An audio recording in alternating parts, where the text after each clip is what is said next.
So I really wanted to make this video for a long time, that how you can master a low level language like C programming and create something actually cool or do something with it. Most of the people in, at least in India, are focusing on DSA and this kind of stuff, which is good because it will going to give you a lot of clarity, and externally you will be more thoughtful around creating a code, and you will going to create good code, optimized code, and that is good. But in order to even do that, that is actually good. But in order to create something called, or understanding a particular system, you're going to need low level programming knowledge, which can be helpful, and can be useful if you wanted to create it with C, because C is actually pretty cool. And I really wanted to get into the mind of the people who are not that good in C. Even I am not that good in C, but I know how to work with it, or pretty much how can I can pretty much code with C. I have some experience in creating some applications, some low level applications I have created that are pretty beginner friendly. So I have some project ideas for you guys. I have 5 project ideas, to be honest, and the 5 project ideas are like align with the mind of beginners, then intermediate. You can think of, what is the spelling of intermediate? I forgot. Intermediate, whatever, there is intermediate, this is intermediate, I forgot the spelling. And then there is the advanced. Okay, you can think of it like this: intermediate. Yep. So this is in your mind, but before even starting it, I'm assuming you know how to code in C. You at least did some DSA, and you know how data structures work, you know how algorithms work. That would be also fine, but you don't need, because I am not that good in DSA. So it's not like you are missing out on something. But what are the prerequisites before jumping into this video? The prerequisites are,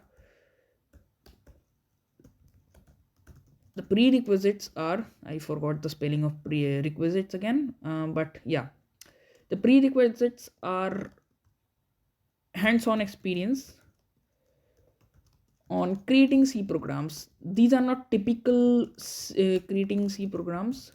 So the projects will not going to be typical C programming projects you're going to find in YouTube, like employee management system or something like that. No, that's not the thing we are going to do here. You're going to create real world projects which are actually used in real world, and you have to use, like, you use it on a daily basis if you ever used it. And what are the next things you need to understand about at least using C is strings. This is highly important, and because you're going to use strings every time. And what are the third thing that would be highly important is you have to learn everything. Okay, so it's not like I'm going to give you the project and you will know about it, you will eventually know because you have done C programming. It's not like that. You have to learn a lot of things on the go. So that is, prepare yourself for it. Got it? So this is the first prerequisite part you have to understand. Let's move on to the first project you have to do. The first project is creating your own shell. What is a shell? Shell is basically your bash shell or something like a ZSH shell, if you ever used something like this. This is a terminal. You probably know about it. So if you know terminal, work with terminal, you know there is a commands you have to write. There are like changing the directory part and mkdir, these kind of things. Where does these commands are coming from? You are creating it yourself. Some of the commands are not even commands. Some of the commands are basically binaries. So you have to find those binaries and execute them. There are two things you can do. First thing, you can create your own binaries, so that would be also fine. Create your own binaries, and some of the binaries you will going to create, and some of the binaries you can like um, use from the, or use system binaries. Create your own binaries or use system binaries, that would be also fine. you have to understand this is the most beginner level project. You can create it pretty easily, I think. If you have any questions how to do this, I have already created a particular project around it called msh probably. Yep, this is the code. You can really go and see what I have did right here. It's pretty fine. It's a really small code, 123 lines of code, and that's all you need to start with. And I hope I probably do this. I have created some of the commands. I haven't created most of the commands, but in which you can actually run a command or run any binary. So I have created something like the execute file, which runs a binary. So you pretty much got that thing. So what you need to do, you need to create your own binaries or create use the system binaries for executing. You're going to learn about something called system calls right here pretty easily. System calls, or how a processes run on a system. This is highly important if you wanted to get into operating system stuff. The next project is creating a http server by your own. This is a pretty no, I won't say this is entirely beginner level. Not even the shell is also not in beginner level. But this particular thing can give you a lot of, this particular thing has a lot of jargon. So if you are doing it for the first time, so you're going to face a lot of jargon right here.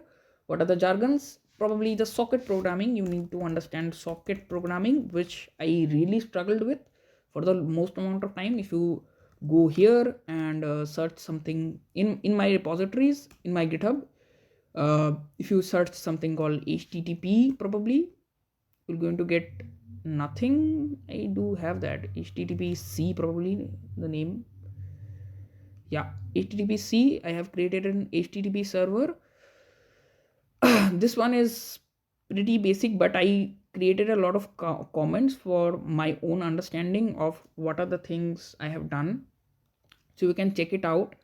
But if you haven't do that, if you don't have if you don't want to do that, you can learn about it from the man page itself. So if you search something called man socket, you're going to get a lot of things about it. You need to learn this entire package called which is comes under the include socket. You have to include the socket, and there is a lot of things you can see right here. Is it rust for some reason? I don't know. But yeah, socket has there is a lot of things in socket. For some reason I'm getting a little I don't know ish here, but yeah, there are some things you need to understand, yeah, around it. I think it's supported showing a Perl programming references. I don't know if you wanted to get into it. I think Beads guide would be a perfect one. If you familiar with Beads guide socket, you're going to get a lot of network programming stuff right here. You can create it on your own. This is pretty fine. You'll get a lot of good insights from it. So yeah, this one is a socket programming one.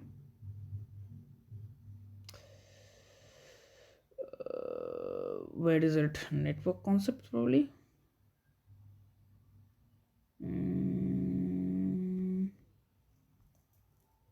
There is a, I remember there was a Beats guide for network programming. Probably this book, I don't know. Yep, this book. This is the thing you need to understand in order to like learn it. You can read this book. This will be extremely important because you will end up reading this book. I'm suggesting you if you are creating something like a create your own http server. If you don't want to go into that kind of a depth, you can directly come here and read these comments. These are extremely helpful if you wanted to go into it. Third thing we can create is something called a text editor. So here, this is actually a really good one because you can create this and you can share this particular thing with a lot of people in Reddit also. Like one of my friends have created his own text editor which is getting a lot of stars, which is something called I don't know what is the name of him? I forgot actually. Probably, I don't know. There's a text editor called Nikki, I think. Uh, I think Nimki was the one. Yep, this one. So this is a text editor which is getting a lot of likes. You can see it has 76 likes also. It's a simple text editor which works as, you can think of like a text a notepad. If you ever used notepad, it opens a notepad in the terminal itself. If you ever used any terminal based text editors, you will going to know that terminal based text editors are actually complicated, because most of the times you don't need that complication. Like if you ever used a NeoVim, so I used NeoVim for most of my work. So NeoVim has some configurations. So okay, there is some updates which are going on right now. Okie dokie, I don't need the updates. Can't I push it? Okay, if I open NeoVim, you can see there is a lot of stuff there. You need to go to an insert mode, then only you can type something. You need to go to normal mode, you have to go to visual mode. You have to, there is a lot of learning curve, rather than if you ever used something like notepad. So there is not a learning curve there. You can like control save, control X, you can create a similar kind of a thing that can be also helpful. That is a good project. You can see this one, the Nimki text editor, the text editor. You can come here and you can basically pretty much use this or learn it from here. It has a lot of extra code. Right now it's really um, modular. When I saw this for the first time, it was not that modular, but yeah, you pretty much got it. You have to understand something called raw mode right here if you wanted to create something like this. What is raw mode? It's like when you use or when you run a program or run a process, the process can be really tedious to work with. Like it can be easily terminated with control C or control X, something like that, control Z. So you have to terminate all of these to go into raw mode, and then you can actually, like, you can create something like a like clear the text editor or something like that. So you can use a resource called kilo.c. If you search it, kilo.c, so there is this build your own text editor. You can use this resource. This is pretty good resource. I'm also creating something like this. Here's the one I was talking about, entering the raw mode. So you can follow this, and you will going to get a lot of help regarding it. Got it? So this one is pretty much from here. It's entirely like intermediate or advanced level. As you know, if you wanted to create something called Redis, there is a lot of things have to know beforehand. Firstly, you have to use Redis in real life to understand it. Second thing, you have to understand how Redis parses something information, or the string you are giving it. So there is a lot of learning curve in order to understand Redis. So there are two kind of things you can do. Basically, you can create a Redis client, which can be easily created. Redis client doesn't have that much stuff, but the main stuff is on the Redis server. Okay, if you are creating a Redis server, if you don't know what Redis is basically an in-memory database which can store for, you can use for caching or serving as a message broker. Most of the people use it as caching. Some people use it as message broker too. So you can create something like a Redis server and Redis client for using it. Pretty much good stuff. Some of my friends actually created something like this thing they created in C++, and this thing they created in Rust. So you can do that. I haven't created this particular thing. I can't say much of the things right here because I haven't created it, but this is a really good project. You can do it basically.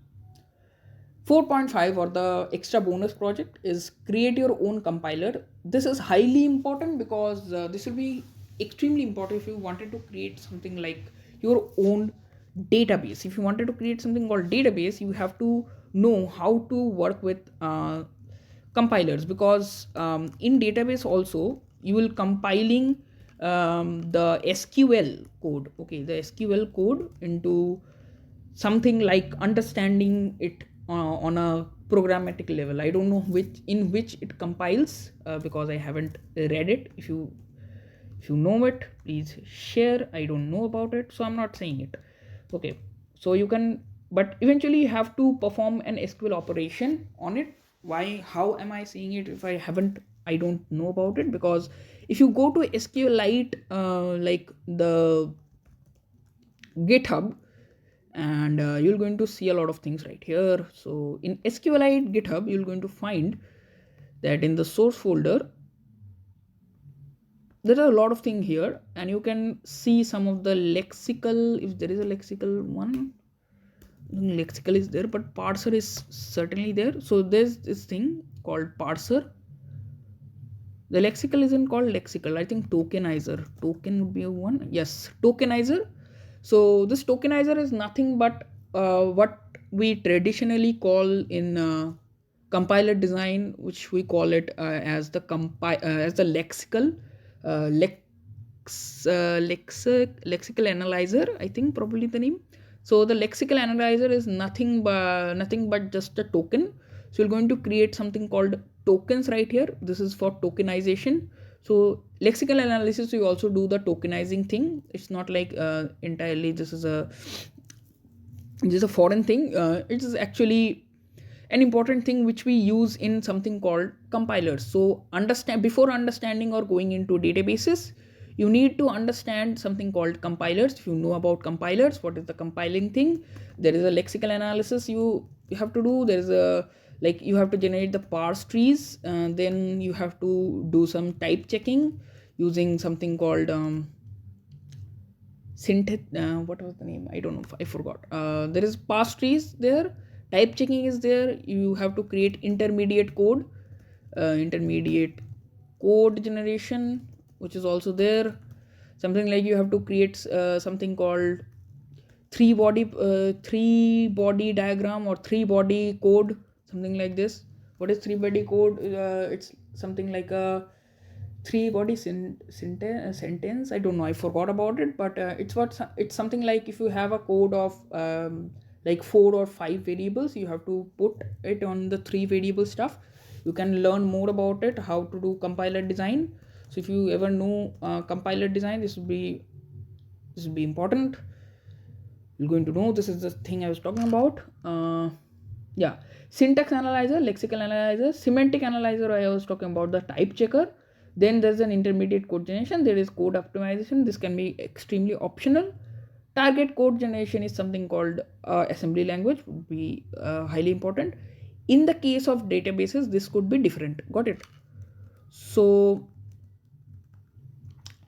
let's come to the end, or the elephant in the room, which is basically the databases. How you create the databases, this is the one. You have to create your own database. So understanding databases will be highly important. You have to understand how SQLite works, or something like this, how SQLite works. You have to understand about compilers, because you have to understand the SQL code the user is writing. You have to understand something called B trees, highly important. And how SQLite works is a different thing. You have to understand or parse the dbs .db file. That is also important. So if you wanted to know more about it, I have also created a video in it, so it's not like you will not know. So I have also created a video on it, so if you wanted to go there and check it out, you can extremely check it out if you go to my channel. I've also created 2 videos regarding it. I'm going to create more, but I wanted to cover the compiler design part before. So if you come here, you're going to find video called this, the building a database in C. So this intro and file structure and the pager will going to give you an understanding of what C programming, or the thing I was talking about called parsing the DB, or understanding what are pagers and something like that. So this is pretty much it. If you wanted to learn more about C or C programming, I'm going to make a lot of videos on it. So yeah, you can definitely subscribe me, and yeah, you're going to get a lot of videos regarding it. I really wanted to create the compiler first, so that is the reason why I'm actually stopping my database videos. I'm going to make it before, make it after compiler design. So yeah, stay tuned for it. Thank you.